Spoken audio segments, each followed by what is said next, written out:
আমি নরমালি এইভাবে ইন্ট্রো করি না, কিন্তু আমি এখন ঝুলছি একটা গুহার 100 ফুট নিচে, যেটা মাটির নিচে 5 কিলোমিটার জুড়ে বিস্তৃত আছে। আর আমরা এটা পছন্দ করি বা না করি, যখনই আমি আর আমার বন্ধুরা মাটি টাচ করলাম, আমরা অফিসিয়ালি এখানে আগামী 7টা দিন কাটাতে চলেছি।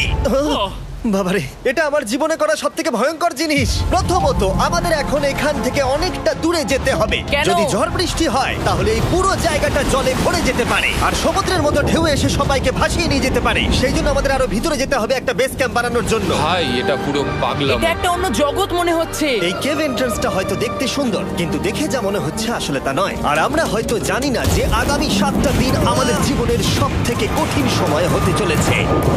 সব থেকে বাজে ডিসিশন।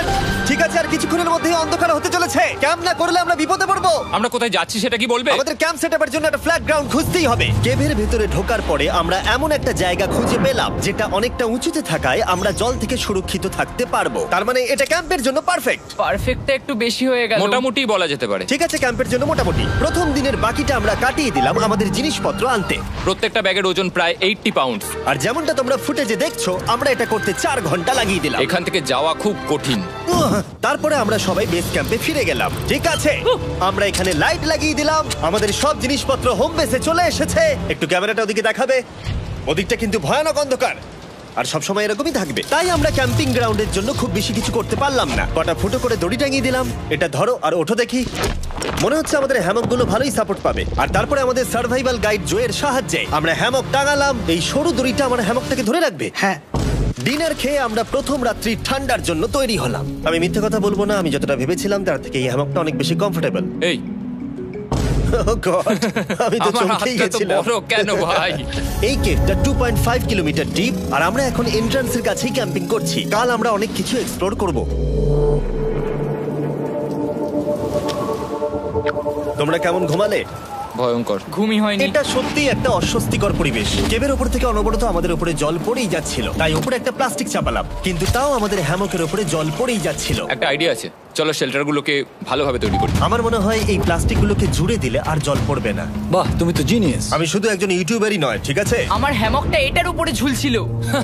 মানে দেখো, আমি আরেকটু হলে হ্যামক থেকে নেমে পড়ে যেতাম। আর আমরা সেই সময় এটা বুঝতেই পারিনি যে এই গর্তটা প্রায় 40 ফুট গভীর। তাই যখন আমি আর শন প্লাস্টিকগুলোকে জুড়ছিলাম, তখন ম্যাক আর কার্ল এই গর্তটা কতটা ভয়ঙ্কর সেটা দেখতে গেল। আমার হ্যামকটা দেখতে পাচ্ছো? ওখানে আমি ঘুমোচ্ছিলাম। এদিকটা দেখো। আর যেহেতু এই কেভে সব একই রকম দেখতে, তাই আমাদেরকে ফলো করা অনেকটাই কঠিন ছিল। এই ম্যাপে তোমরা আমাদের হোম বেস দেখতে পারবে, আর দেখতে পারবে ওরা ওখান থেকে কত দূর হ্যাঁ, যাচ্ছে। এটা তো খুবই ভয়ঙ্কর। এটা পাগলামো। আর যখন ছেলেরা র্যান্ডমলি এক্সপ্লোর করছিল, তখন আমি আর শন ক্যাম্পে কাজ করছিলাম। এই স্লিপিং ব্যাগটা এখানে কেন পড়ে? কারণ এটার থেকে পিয়ের গন্ধ বেরোচ্ছে। ইয়া, এটার থেকে শেখা উচিত স্লিপিং ব্যাগ ভাড়া নিতে নেই। আমরা স্লিপিং ব্যাগ কেন ভাড়া আমি- নিয়েছি? কেন আমি আমরা জানি না। স্লিপিং ব্যাগগুলো কিনে আনতে পারলাম না? আর তারপরে আমরা এই দুটো প্লাস্টিককে জিপ টাই দিয়ে জুড়ে দিলাম। কিছু মনে করো না, এই দড়িটার উপরে আমার জীবন বাজি আছে। আর তখন ওইদিকে ম্যাক আর কার্ল তখন ওই গর্তের মধ্যে। ও মাই গড, ম্যাক! আর শেষ পর্যন্ত ওরা একদম নিচে পৌঁছে গেল। এই! আমি তো ভাবলাম সবাই ক্যাম্প নিয়ে কাজ করবে। আমরা শুধু দেখাচ্ছিলাম জায়গাটা কতটা ভয়ঙ্কর। না পড়লেই হবে, তোমাদের স্কিল নেই। আচ্ছা, ঠিক আছে। আর যদিও ওদের এবার ফিরে আসা উচিত ছিল, কিন্তু কাল আর ম্যাক এটা কতটা গভীর সেটা দেখানোর চেষ্টা করলো। ভাই এটা দেখতে দারুণ লাগছে। তুমি কি নদীটাকে পার করতে পারবে? কিন্তু ওরা এটা জানে না যে এই রিভারটা এই কেভের গোটাটাই জুড়ে আছে। তার মানে এর মধ্যেও আমাদের কিছুটা সময় কাটাতে হতেই পারে। ওই তো ওরা এসে গেছে। এসো। তোমরা রান্না করে রেখেছো তো? হ্যাঁ, রান্না করেছি। ঠিক বলেছ। একটা নতুন বাড়ি, ঠিক বলেছি তো? একদম। এখন আমাদের একটা ছাদ আছে। আর এটা তো দারুণ। জিমি রান্না বেশ ভালোই আর করেছে। আমরা আমাদের ফায়ার পিটটাকে এই সুন্দর জায়গাটাতে নিয়ে এসেছি। জায়গাটা কেমন? বেশ গরম। আরামদায়ক। এই পাথরগুলো গরমটাকে ধরে রাখবে এবং ওপর থেকে যে পি পড়ছে সেগুলোকে আটকে দেবে। ওটা পি নয়। তাহলে ওটাকে কি বলবো? যদি জানি না, হয়তো বৃষ্টির জল হবে। না, এটা বৃষ্টি নয়, না, পাথর মানে ইয়ে তুমি- করছে। এই একটু উপরে দেখাও। তুমি মেঘ দেখতে পাচ্ছো? পাথর দেখা যাচ্ছে। এটা বৃষ্টি নয়, রক পি। Rock P. ঠিক আছে, রক পি। ঠিক আছে, এটা রক পি। আর একটা শুকনো রাত ঘুমিয়ে কাটাবার পরে আমরা ঠিক করলাম জো আমাদের সার্ভাইভাল এক্সপার্ট, তাকে নিয়ে আমরা কেভের শেষ প্রান্ত অব্দি যাব। Cave, cave! Cave, cave, cave! Cave. দেখা যাক আমরা কেভের কতটা গভীরে যেতে পারি। তোমরা কিন্তু মনে রাখবে আমরা সবেমাত্র কেভের এন্ট্রান্সের দিকেই আছি, আর আমাদের ইচ্ছা এই কেভের শেষ প্রান্ত অব্দি যাওয়া, অবশ্যই না মরে গিয়ে। ও মাই গড, এটা তো খুবই স্টিফ। আরে এটা তো সবে শুরু। আমরা কেভের আরো গভীরে এসেছি। তোমরা সবাই সাবধানে আসবে। এটা খুবই ছোট জায়গা, আমার মনে হয় না এখান থেকে আমি যেতে পারবো। কেভ এক্সপ্লোরের ইন্টারেস্টিং জিনিসটা হলো যা হোক করে আমাদের এই ছোট্ট ফাঁকগুলোর মধ্য দিয়ে এগিয়ে যেতে হবে। ও মাই গড, খুব ছোট জায়গা। আর তারপরেই খুব বড় একটা জায়গা আসবে, সেটা এতটাই বড় যে কিছু না দেখতে পাওয়ার জন্য এটা করতে হলো। ও মাই গড। এবার আমি সব দেখতে পাচ্ছি, এটা দুর্দান্ত। এটার তো অনেক আলো। ভাই জায়গাটা কতটা সুন্দর দেখো। বাপরে কি আলো, আমি তো তাকাতেই পারছি না। আমি তো অন্ধ হয়ে যাব মনে হচ্ছে। এ বাবা, এটা কি হলো? আমরা বোধহয় ঠিক মতো এটাকে ব্যবহার করতে জানতামই না। চলো এগিয়ে যাই। আর তাই আমরা এগোতে থাকলাম। এই যে এই জায়গাগুলো, এগুলো খুব ভালো ধরার এখানে? জায়গা। এগুলো ধরে এখান থেকে পা ঘুরিয়ে চলে আসতে পারবে। এইভাবে কি? হ্যাঁ, একদম পারফেক্ট। জো সব থেকে ভালো কেভ গাইড। এভাবে কেউ গাইড করতে পারবে না। ঠিক আছে, এইবার ব্যাপারটা ইন্টারেস্টিং হবে। কি? এটা কি? এখান থেকে আমাদের ওয়েট শুট পরে সাঁতার কেটে যেতে হবে। গতকাল ম্যাক আর কার্ল এটা নিয়ে মজা করছিল, কিন্তু এই কেভে আমাদের পরের অ্যাডভেঞ্চারটা ছিল একটা প্রায় জমে যাওয়া নদীর মধ্যে। ও মাই গড, এটা তো পাগলামি! তার মানে আমাদের ওয়েট শুট পড়তেই হবে যাতে আমাদের হাইপোথার্মিয়া না হয়। আমরা এটা কেন করছি? এই এক্সপেরিয়েন্সটা তো জীবনে একবারই হবে। কি? এটা করলে হয়তো আর নাও বেঁচে থাকতে পারি। আমাদের এই কেভের শেষে পৌঁছতে হলে আমাদের এই নদীর মধ্য দিয়ে, এই ছোট্ট ফাঁকগুলোর মধ্য দিয়ে সাবধানে ধীরে ধীরে এগিয়ে যেতে হবে। আস্তে আস্তে নামো, স্রোতের কারণে পা পেছনে টানতে পারে। ঠিক আছে, আমি তাহলে নামছি। তুমি ওই দেয়ালগুলো ধরে ধরে এগোতে থাকো আস্তে এটা তো আস্তে। খুব ঠান্ডা। তুমি পারবে জিমি। জানি না এখানে ঢুকতে পারবো কি না। জিমি, এবার তুমি জল থেকে উঠে দাঁড়িয়ে পড়ো। এটা সত্যি একটা পাগলামি। এখানে কি ঠান্ডা! যখন তোমরা খুব ঠান্ডা জলের মধ্যে থাকবে তখন একটা পাথরকে ধরে এগিয়ে চলা খুব কঠিন হবে। ও মাই গড, এটা সত্যি পাগলামি। ম্যাক, কার, চলে এসো। আমার ভয় লাগছে। চলো চলো, পারবে। ভাই। এগোতে থাকো, পেছন দিকে তাকিও না। একবার দেখো আমরা কি করছি। কিন্তু এই বাধাগুলো এতটা কঠিন ছিল না সামনে যা আসতে চলেছিল তার তুলনায়। আমরা পেরেছি। কেভ কেভ কেভ এই, কেভ। একটা কথা শোনো, আমরা 10% আসিনি। তার মানে এখনো আমরা শুধুমাত্র সার্ফেসেই রয়েছি, আর শেষ প্রান্তে পৌঁছতে হলে আমাদেরকে আরো 2 কিলোমিটার যেতে হবে। যেরকম তোমরা দেখতে পাচ্ছ এখানে 24/7 বৃষ্টি হয়, তাই আমি একটা আড্ডা মারার জায়গা তৈরি করেছি যেখানে আমরা কেউ ভিজবো না। আমি ভাবছি আমি যদি এটা না বানাতাম তাহলে কি হতো। আমি নিশ্চিত যে ওদের একটা ভেজা পাথরের উপর শুতে হতো।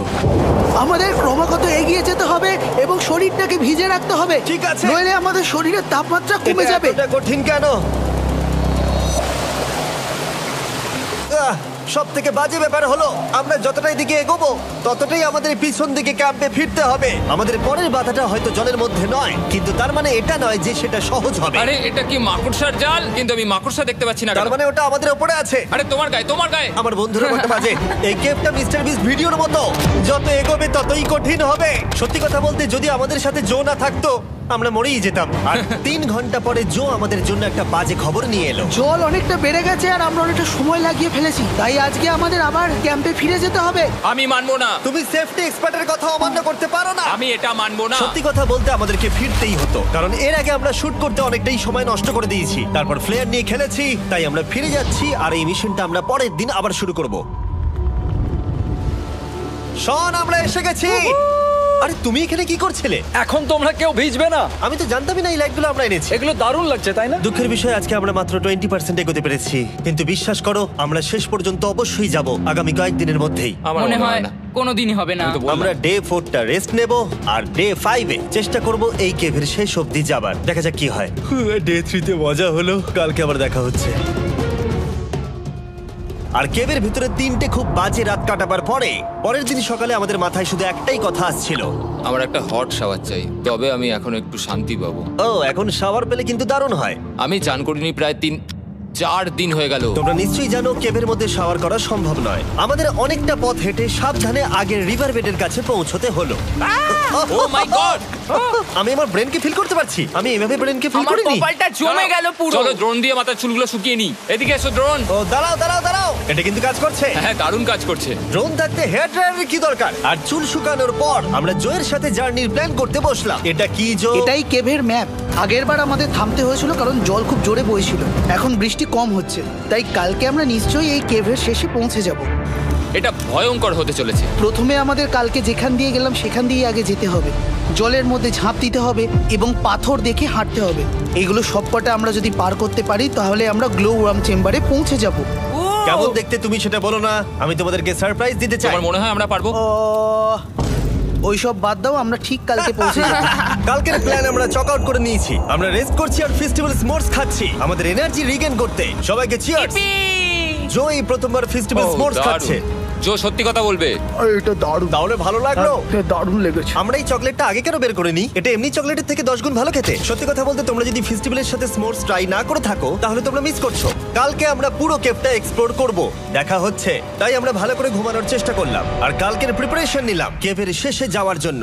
আমরা আমাদের জীবনের সবথেকে ডেঞ্জারাস জার্নি করতে চলেছি। ডে 3 এর অভিজ্ঞতা মাথায় রেখে আমরা কম শুট করেছি যাতে আমরা সামনের দিকে তাড়াতাড়ি এগোতে পারি। জলটা খুব ঠান্ডা হ্যাঁ, আগের দিনের মতোই খুব ভালো। এই তো আর যাতে আমরা সবাই বেঁচে ফিরতে পারি তাই জো ছাড়াও আরেকজন সার্ভাইভাল এক্সপার্টকে আমরা নিয়ে এসেছিলাম। এখানেই আমরা ডে 3 তে আটকে গেছিলাম। এখন আমরা কি করব? এবারে আমরা অনেক তাড়াতাড়ি এসেছি। আমাদের পিছনে ঘন অন্ধকার, কোথায় যাব? এই রাস্তাটা অনেক সরু এবং হ্যাঁ। স্রোত প্রচুর বেশি, তাই আমরা দেয়ালগুলো ধরে ধরে আস্তে আস্তে এগোবো। এই যে এইভাবে। ও হ্যাঁ, God! এই রকটায় জাম্প করো। কয়েকটা ভালো পাথর আছে যেগুলোকে তুমি ধরে এগোতে পারবে। আরে এখানটা তো অনেক অন্ধকার। আমি আর পা পাচ্ছি না, আমি এখন মাটিতে আর পাই পাচ্ছি না। যেহেতু আমরা মাটিতে পা পাচ্ছিলাম না, তার মানে যদি আমরা পাথর ছেড়ে দিই তাহলে এই জলের স্রোত আমাদেরকে ভাসিয়ে নিয়ে যেতে পারে। জো, আমরা কি করব? আমি এটা ধরে এসেছি, তুমি এটা ঠিক ধরো। আছে, আমি তো দেখতেও পাচ্ছি না কোথায় যাচ্ছি। জো, স্রোত আমাকে ভাসিয়ে নিয়ে চলে যাচ্ছে। আমি তুমি করবো কি করে? পারবে, পারবে। শুধু মুখটা এখান থেকে ঢুকিয়ে দাও, আমি হেল্প করছি। এখানে আমি ঢুকবো? হ্যাঁ, এই গর্তের মধ্যে। এই তো খুব ভালো।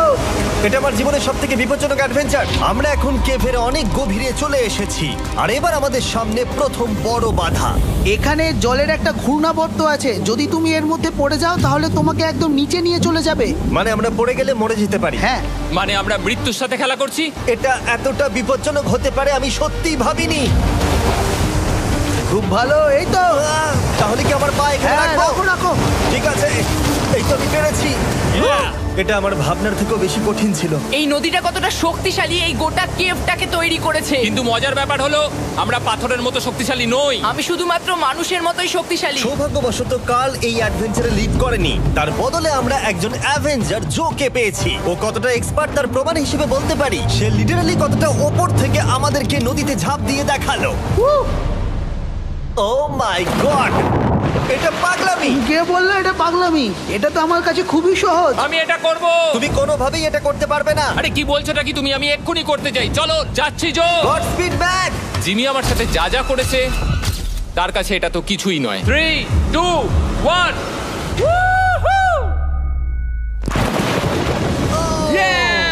তুমি করবে? না, আমরা না এগুলো শেষ পর্যন্ত যেতে পারবো না।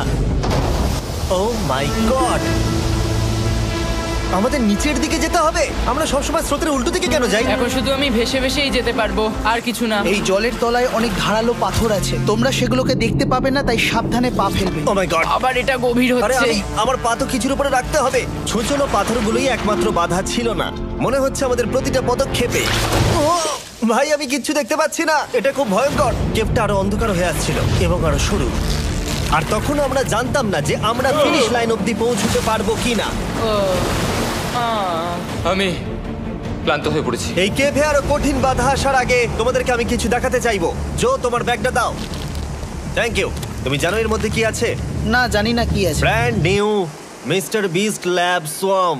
সত্যি কথা বলছি, গত 5 ঘন্টা ধরে যেহেতু আমি অনেক পরিশ্রম করেছি, তাই কোনো মতেই এখন এটা আমি বলার মতো অবস্থায় নেই। তাই এটা শুট করার 1 মাস পরে আমি পুরো কেপ সেটটা তৈরি করলাম ফিউচার জিমি নেম ট্যাগ দিয়ে। তারপরে বললাম, হে, আমি ফিউচার জিমি, আর আমি এখন তোমাদেরকে বলবো brand new toy line of mister beast lab swamp সম্পর্কে। এটা একটা কালেক্টিবল টয় লাইন, আর এখানে 119টা ইউনিক ডিজাইন ক্যারেক্টারও আছে যা তোমরা কালেক্ট করতে পারো। আর সবথেকে দারুণ ব্যাপারটা হলো, কোন ক্যারেক্টারটা তুমি পেয়েছো সেটা জানতে হলে এই টিউবে ওয়াটার দিয়ে নাড়াতে হবে আর তোমার সোয়ামস তোমার সামনে চলে আসবে।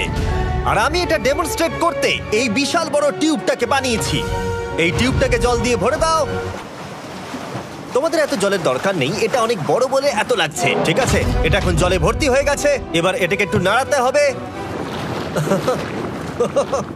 এটা কি আর নাড়াতে হ্যাঁ হবে? হ্যাঁ, অনেক নাড়ানো হয়ে গেছে। এবার জল ঢালো এখানে। জো ঢালছে। আর জল ঢালার পরে তোমরা দেখতে পাবে তোমরা কোন সোয়ামটা পেয়েছো। এটা সব থেকে রেয়ার হাইপোক্রোম, যেটা মাত্র 1000টা বানানো হয়েছে। জো, এটা তোমার। থ্যাংক ইউ সো এটা মাচ। চাই। আর এটা তোমার। কাল কি নেবে? আমার কাছে দুটোই ছিল।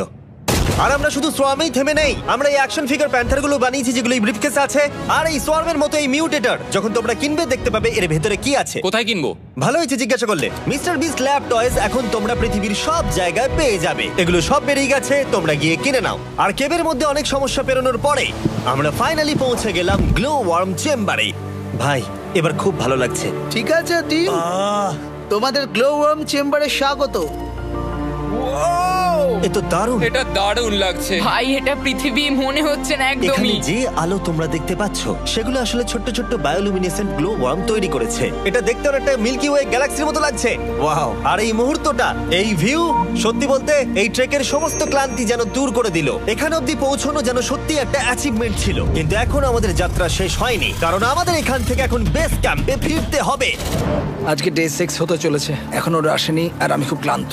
আমার মনে হয় না আমি ভালো করে ঘুমোতে পারবো, ওদের জন্য খুব চিন্তা হচ্ছে। এই ট্রিপটা অনেকটাই সহজ ছিল কারণ আমরা স্রোতের সাথে ভেসে ভেসে যাচ্ছিলাম। আর যেহেতু তোমরা এই ট্রিপটা দেখেছো তাই আমরা এটাকে স্কিপ করলাম। কিন্তু সত্যি বলতে এই জার্নিটাও অনেকটা বেশি সময় নিল, কারণ আমরা ক্যাম্পে পৌঁছানোর আগেই 6 নম্বর দিন চলে এলো। শন, সবাই ঠিক আছো তো? আমার খুব চিন্তা হচ্ছিল। Happy day 6। ডে 6 খুব ভালো। এনার্জি বাড়াতে আমরা আগুনের উত্তাপ নিলাম এবং ফাইনালি আমরা কিছু খেতে পেলাম। এটা খুবই অ্যাডভেঞ্চারাস ডে ছিল। কালকে দেখা হচ্ছে, মানে আজকেই হয়তো। এটা হয় ডে কোনোদিন 6 হবে না। নাকি আজকে, না আমি জানি না। এত বড় ট্রেক সম্পূর্ণ করার পরে শারীরিকভাবে চূড়ান্ত ক্লান্ত হওয়া সত্ত্বেও জানি না কেন কিন্তু আমি একদমই ঘুমাতে পারছিলাম না।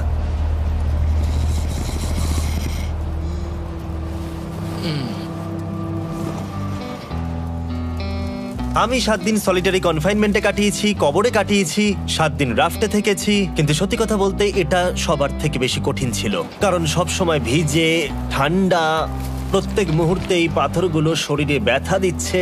বেশিরভাগ সময়টাই এই কেভটা দুঃস্বপ্নের মতো ছিল। কিন্তু তোমার আর আমার মধ্যে জিমি! ইয়ো! গার্ড, আমাকে দেখতে পাচ্ছো? এটা পৃথিবীর সবথেকে উজ্জ্বল টর্চ। মজার মুহূর্ত অনেক ছিল। মাটির নিচে 300 ফুট গভীরে অভিযান চালানো থেকে আমাদের সবাই মিলে হ্যামক নিয়ে হাসাহাসি করা সবকিছুই এই অভিযানের অংশ ছিল। যেহেতু আমাদের সঙ্গ দারুণ, চলো তিমির মতো আওয়াজ করো। তাই এই ভিজে, ঠান্ডা, পাথুরে অদ্ভুত কেভের ট্রিপটা বদলে গেল আমাদের জীবনের সব থেকে সুন্দর মুহূর্তে।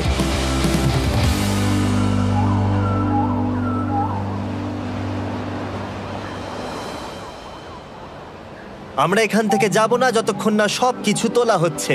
আর আমি সবকিছু বলেছি মানে সবকিছুই। চলো এবার বেরোনো যাক। আর যখন আমরা মাউথ কেভে আবার ফিরে এলাম, ভাই ওপরটা দেখতে দারুণ লাগছে। তখন জয়ের জন্য একটা সারপ্রাইজ ছিল। বেরোনোর আগে জো, আমরা তোমার কাছে কৃতজ্ঞ। তাই এই নাও $50,000 নিউজিল্যান্ড ডলার্স, 10,000 করে প্রত্যেক জনের প্রাণ বাঁচানোর জন্য। Oh my God, thank you so much Jimmy. Thank you Joe. Love you, Joel! এবার আমাদের সব কাজ হয়ে গেছে, চলো বেরোনো যাক। 7টা দিন পরে আমরা ফাইনালি এখান থেকে বেরোচ্ছি।